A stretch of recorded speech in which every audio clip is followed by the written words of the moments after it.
My name is Adam Kokesh. I served as a sergeant on a Marine Corps Civil Affairs team in the Fallujah area from February to September of 2004. And I actually volunteered to go to Iraq. I was a reservist in an artillery unit. And when I found out my unit was getting called up, I decided I didn't want to miss the party. So I found out that a civil affairs group at Camp Pendleton was looking for volunteers. And so I went out of my way to volunteer for that. And I was against the war before the war, even believing all of the lies that were told by Colin Powell at the UN, believing all of the intelligence, believing all the spin. I didn't think it was going to be worth it.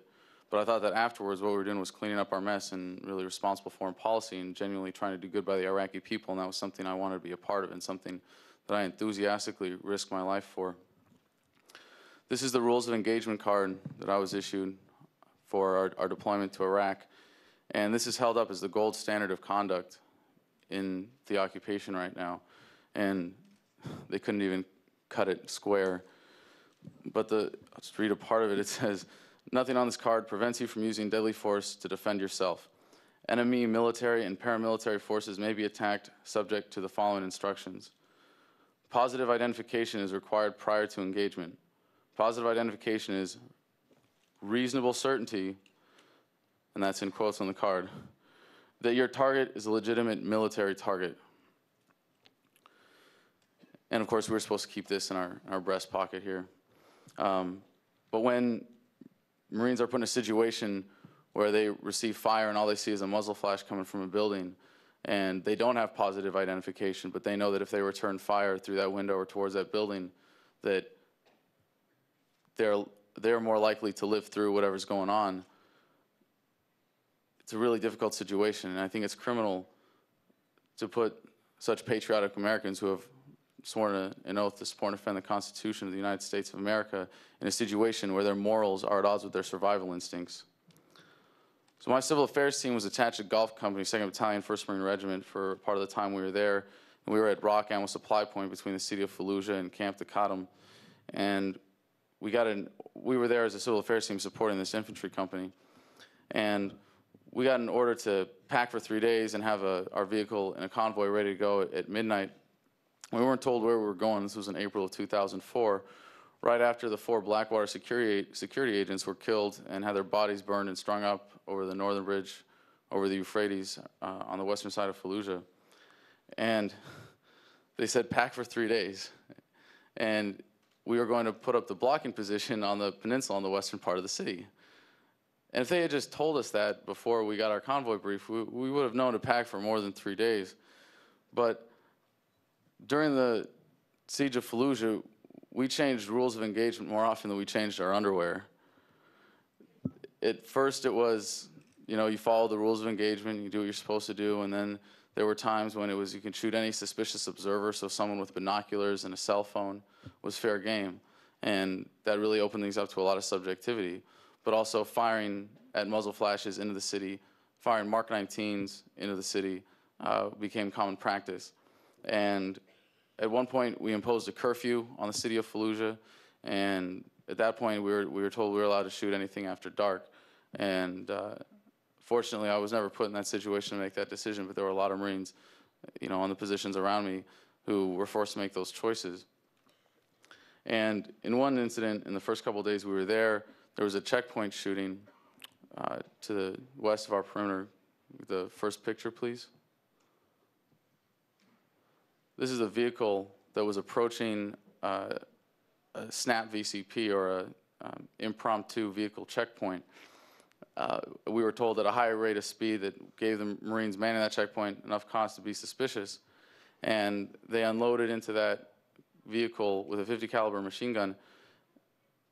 And the idea is that anybody coming at your position who doesn't slow down to 5 miles an hour has to be an enemy combatant. Well, this was at dusk, and Marines are all wearing camouflage, and this guy could just be cruising through his neighborhood. We'd only been there for a couple of days, rushing home to see his family. We didn't know, but it was enough that the Marines got jumpy, and they shot a burst of .50 cal rounds into this vehicle. Next slide, please.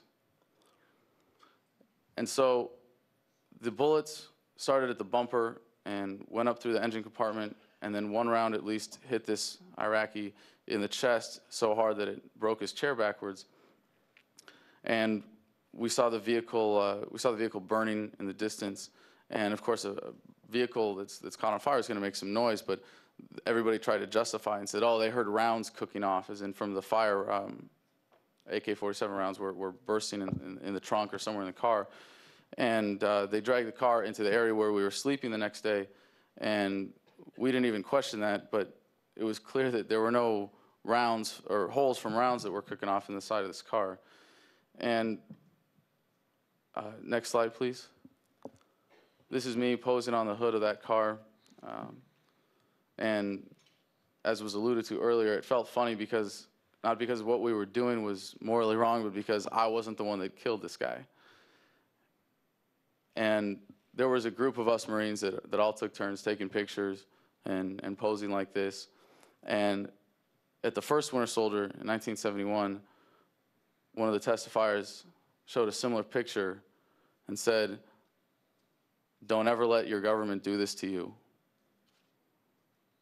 And still, our government is doing this to patriotic young men and women of this country who have volunteered their lives in the service of this country, and putting them in a situation where this kind of thing is normal. Next slide, please. During the siege of Fallujah, there were a couple ceasefires, adding to the confusion over rules of engagement, but at one point we decided that we were going to let out women and children from the city. And we thought it was the most gracious thing we could have done. And I went out on the bridge. This is the northern bridge over the Euphrates on the western side of Fallujah. And our guideline was, for males, you know, they had to be under 14. If they were old enough to be in your fighting hole, they were too old to get out of the city. So I had to go there and turn these men back. That's what we see in this picture. There's two Marines guarding the position on the bridge and turning away some of the civilians who had just been separated from their wives and children, who we sent across the street. We didn't have any plan for them. It was just, hey, there's a mosque down the road, good luck. And we thought that we were doing something really noble and gracious with that. And it took me a long time before I could step back and think about it, you know, and what a horrible situation and decision we were forcing these families to make. You could split up and leave your husband and your older sons in the city and let them, you know, hope they don't, a Spectre gunship round doesn't land on their head, or stay with them and hunker down and just hope that you make it through alive. So after the siege of Fallujah, my team, as a civil affairs team, was pulled to set up a civil military operations center, or CMOC, outside the city of Fallujah, 2 clicks east of the city. And my role there was manning the front checkpoint, because we didn't have enough translators, and I was learning Arabic, and I spoke enough to run a checkpoint without a translator. So we also had an Iraqi cop on duty 24 hours a day. It was supposed to be a liaison between the American forces and the Iraqi forces. And we were still putting down Spectre gunship rounds into the city during the siege. And apparently one night, some of those rounds started a fire, not surprisingly. And there were a number of firefighters and policemen responding to the scene. And so they went out, and they were then silhouetted against the fire between the Marines on the peninsula where I had just been and that fire. And so since those Marines' rules of engagement at the time were to shoot anything after dark, they started firing into these Iraqi firefighters and policemen. And about the situation being criminal, about the criminality of putting Marines in this position, because when you tell them that the rules of engagement are you can shoot anything that moves after dark, we have a reasonable certainty based on our intelligence or whatever that anything that moves after dark is an enemy combatant. Well, you can't expect those Marines to stop and analyze every situation, because they're going to operate based on those rules of engagement, and they're going to do what they have to do. So I got up in the middle of the night when the Iraqi policeman at our checkpoint got the call, and through pointing and pantomime and the little Arabic I spoke at the time and an Arabic translation dictionary, I was able to help figure out that there were Marines shooting at Iraqi firefighters and cops, and we were able to send it down our chain of command and stop that from happening. But you know, how many incidents like that happened where it wasn't so clear and there were just shadows being shot at? And I know that, you know, that happened while I was there during the siege of Fallujah. Another thing I had to do while I was running the checkpoint, one day in the middle of the summer, we were closed due to heavy fighting in Fallujah, and that was the time that Zarqawi was there. And I got a random call on my field phone at the checkpoint saying, you need to take one Marine and get up to the road and stop any black Opel that comes your way. because Zarqawi was fleeing the city in a black Opel. And all I could say was, "What's an Opel?" And so I got out there, and I was with my Marine. He was behind me, and I saw a black blur coming towards us, and I was like, "Hey, is that a black Opel?" And he was like, "That's a black blur, Sergeant." So I got up in the road, and I pointed my rifle down the freeway, and this was the main road going between Fallujah and Baghdad. And at this car that's going about 50 miles an hour, yelled, "Kif, stop." And it whizzed right by me, and I turned around, and I was like, "Oh, crap, I hope I don't have to shoot out his tires." But fortunately, he stopped, and I pulled him out. You know, the other Marine was right behind me. We got there. We pulled him out of the car and said, "You know, we need to search you." And, you know, they didn't tell me that I was looking for Zarqawi.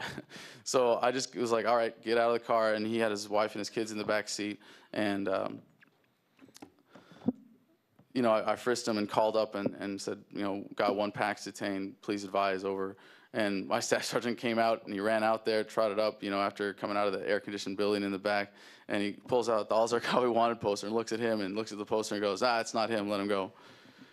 And that kind of thing, where, you know, we're just, you know, harassing people unnecessarily, is really kind of part of daily life there. And eventually we set up a proper checkpoint, and I was relieved and went back inside, and the Marines that were there were checking almost every car that came through, and they found a couple of guys that had a bag of cash in their back seat.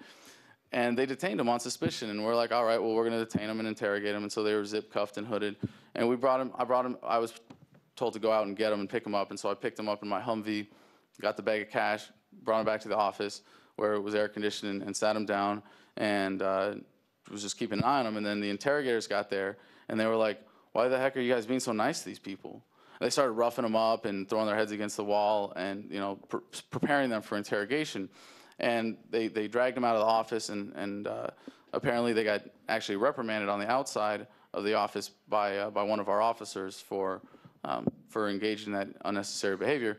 And then they interrogated them, and they found out that there was no reason to detain them any further. And the bag of cash was about this big, which would have been a lot of American money, but in Iraqi dinars, it was only about $10,000, $15,000. And so they let him go, just like that. And I can tell you, if that money wasn't intended for the insurgency beforehand, it was after that.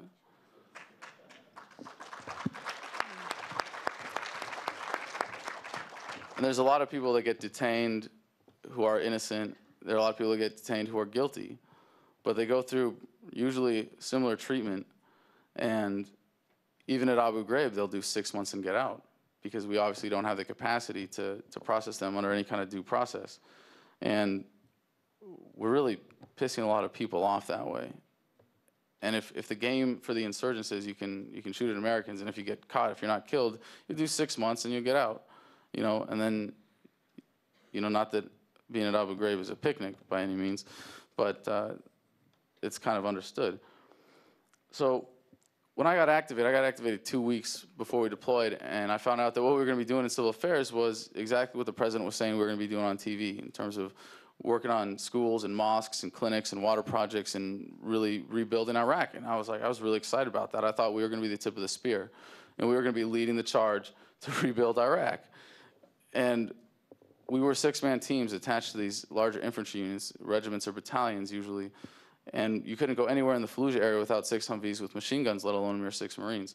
So we had to beg these infantry commanders to tag along on their convoys to do our missions. And we found ourselves constantly struggling to justify our existence to them. And we came up with a slogan: "We care so that you don't have to." And to the macabre Marine Corps sense of humor, I know to a lot of the vets in the room, it's pretty funny. But it's easy to step back and think, man, we got units in Iraq whose job is to care so that someone else doesn't have to.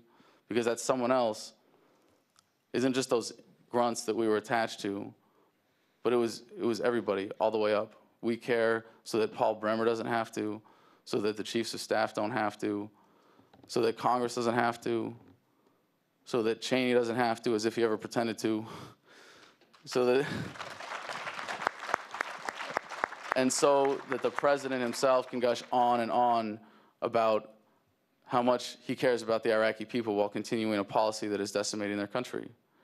And we care so that the American people don't have to, so that these things can go on in our names,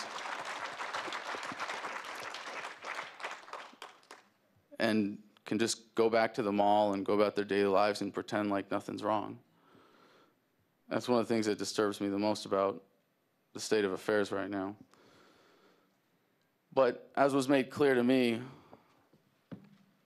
because I took some pictures in Iraq that were used in propaganda magazines that were put out to the Iraqi people to try to convince them that we were actually doing them a lot of good. And on a small local scale, we were in civil affairs, and I was really proud of some of the work that we did in those respects. But it was clear the futility of that in the bigger picture, that a country that desperately needs rule of law more than anything will never get it with a foreign military imposing martial law. And we had our functioning democracy in America without electricity for quite a few years, and we did all right. And to say that we can't leave until certain standards of living are met is absurd. But as soon as you choose looking good over doing right, you will fail miserably at both.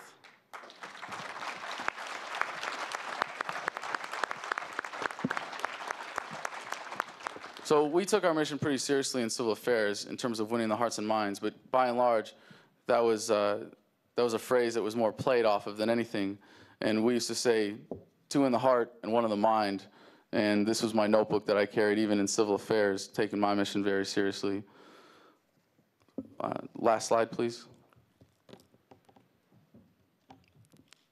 This is my battle buddy. Can we get that back up? This is my battle buddy, Staff Sergeant Christopher Kelly, call sign Keister. He was a patriot, a great friend, a superb mentor, and an exemplary leader of Marines.